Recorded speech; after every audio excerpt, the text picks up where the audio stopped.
So here's a question for Tanya and John. I come from the international sales world 22 years ago. And I'm multilingual, and so I'm very global oriented.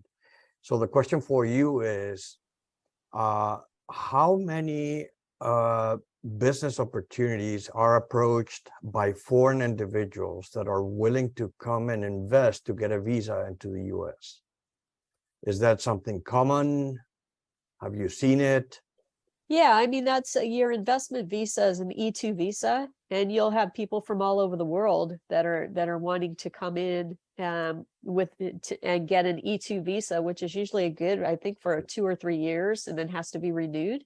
Yeah, there's a couple of visas, the EB2 and the EB5. Yeah, the E2 is a smaller requirement. You know, a lot of immigration attorneys, and what you'll want to do is reach out to immigration attorneys and establish some alliances with them.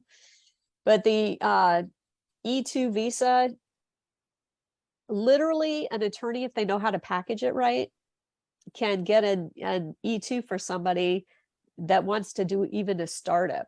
But some of the immigration attorneys I talked to, they wanted to, in order, you know, for them to be comfortable and believe that their package would go through, they wanted the investor to buy a business that was at least $200,000 or more in order to be able to show that it had cash flow. It has to be able to, they have to have 2 employees, I believe, or be able to employ 2 workers within the next, you know, during the duration of the E2 visa. And they do have to be renewed every 2 to 3 years. I can't recall which it was.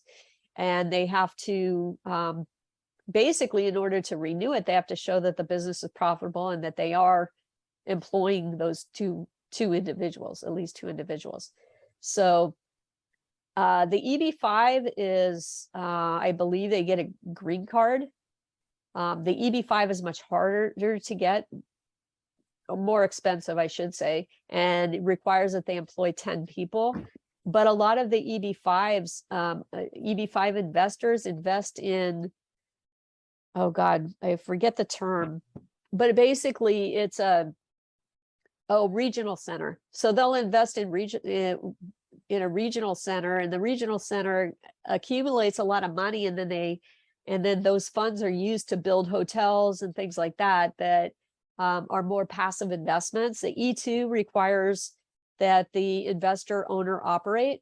They have to be, you know, they have to manage the business and be involved in it. And EB5 can be a passive investment, but it has to, like I said, a lot of those just use the regional centers.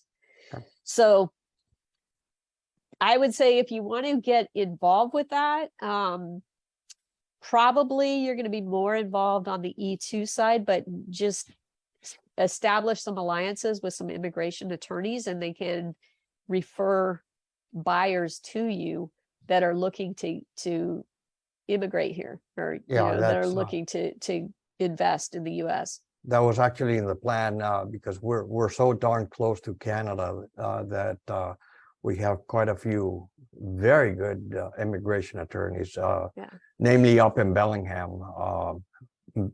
Bellingham is a little town just 20 minutes from the border.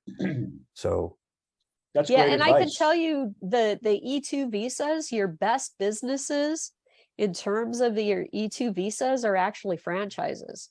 If you could get like a yogurt shop, or ice cream, or any type of or like a UPS store, the reason that those are good is because the financials, because they're franchised, the financials are typically going to be better, because, you know, we all know small business owners, and especially on the independent side, they tend to run a lot of discretionary expenses through the business, and therefore their tax returns may not show any profit, and that's going to make it hard for the immigration attorney if it doesn't show cash flow. So, you know, when you're dealing with somebody who's looking to obtain an E2 visa, small business,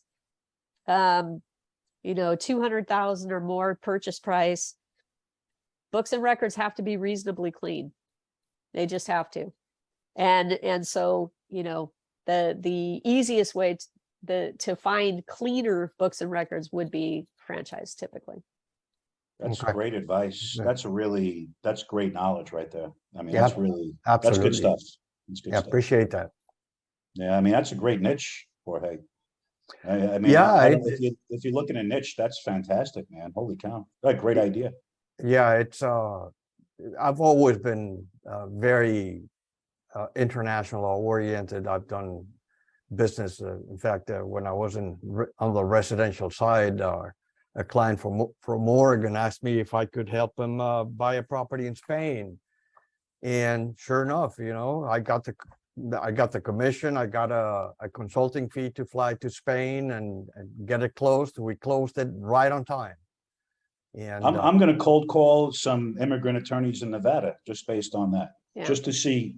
It's a good tire to kick. I like that. yeah. Well, the only caveat to that, and again, it depends on the state that you're in, but when you're representing buyers, sometimes you have a hard time getting compensated as a business broker, because although if you're, you know, dealing with somebody that wants an E2, the buyer may be willing to pay your fee, and because they know they're paying their attorney, right? So in general, when it comes to business brokerage, you know, when you look at residential, everybody knows that the homeowner pays the listing broker or listing broker, and the selling broker gets a split from that, right? And that's how the MLS has been set up. There's a lot of people, I mean, even in the training, a lot of agents are taught to list. Don't worry about selling, let some other agent sell it for you. In business, there's not a lot of sharing of fees, depending on what state you're in. I think Florida there is, and Washington, I don't know. I'm just not familiar. But John, I think even in Nevada, there's not a lot of sharing of fees, right? Nah, there isn't. I mean, that's the rule of thumb, and that's why anytime, because I get inquiries from buyers, and you know, I want to try and help them if they're you know, if it's financially doable, if they're qualified. But yeah, you're right, Tonya. It's Yeah. you know, it's definitely a challenge. Now I know first choice brokers out here, they offered to do 40% split with me on a buyer I was representing. The deal ended up not going through.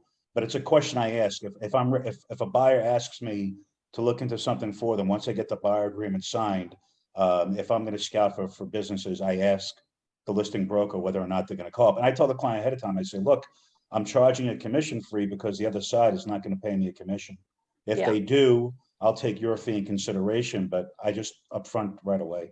Well, there is a buyer representation agreement in SkySlope that was basically put together by the California Association of Business Brokers. And so what that buyer representation agreement says is you're going to represent the buyer, you're going to find them a business, they're going to pay you X amount of fee.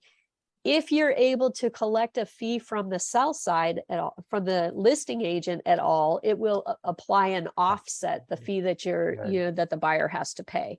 So if I'm ever going to represent a buyer where I don't have the listing, and I'm helping or looking for a listing for them, or looking for a business for them to buy, then I always make sure I have a buyer representation agreement, that they've agreed to pay my fee, and that, and I explain to them that if we're able to get anything from the other side, we'll offset it. We're not double dipping, but we do have to be able to get compensated.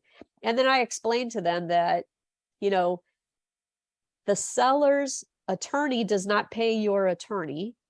The seller's accountant does not pay your accountant. And the seller's broker is not going to pay me as your broker, because this is a business deal. This is not a house, So I just try and explain it to them that way. And if they say, no, I'm not willing to do it, then I generally won't spend my time. And what percentage fee do you charge a buyer, Tonya? 10% as well? Yeah, okay. I do. And if I can get, I will put a 10% fee. And like I said, if I'm able to get anything from the other side, then I'll offset it. Okay. Yeah. Where are you So- located at, Tanya?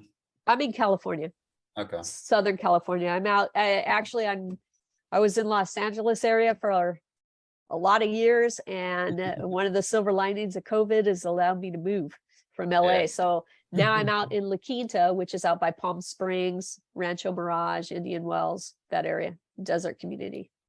Is there a lot of Howdy, law? neighbor. What's that? I say, howdy, neighbor. I'm in Fontana. Oh, okay, well, very good, Keith. Is What there is a it? lot of law and regulation between the different states with business brokerage, that differentiates deals in one state versus the other? Or is it kind of more or less just a business deal, kind of like you said? So there are 17 states that require a business broker to have a real estate license. Hmm. Nevada is the only state that requires a business broker to have both a real estate license and a business broker permit. And the other states don't require any kind of licensing whatsoever. So it's kind of like the Wild West. You do whatever you want. Anybody can decide, they can wake up one morning and decide they're a business broker. Yeah. You are in North Like I did. Carolina. Yeah, North Carolina is not a licensed state. Okay. So anybody who wants to can sell businesses in your state. Interesting. Okay. Yep. I think we're required to have a real estate license to be a business broker. Yes, Washington, Washington, yeah. you are. Washington, yeah. Yep. So yeah, so just make just make sure, Jorge, that you get a buyer representation agreement so that when you are dealing with them, and I think on the E2 side, I think they'll understand that. I mean, when I was dealing with people before on the E2 visas and all of that, I never had a problem getting them to sign a buyer rep agreement. I explained it to them. I mean, these people would be, some of them, they were all over the world, but I remember dealing with people that were in, Italy and the UK and. Yep. So, yeah, there's a lot of people out there, and the E2 is a very popular program. Popular way of getting into the States. Yeah. Good. Well, thank you. Okay. Good tips.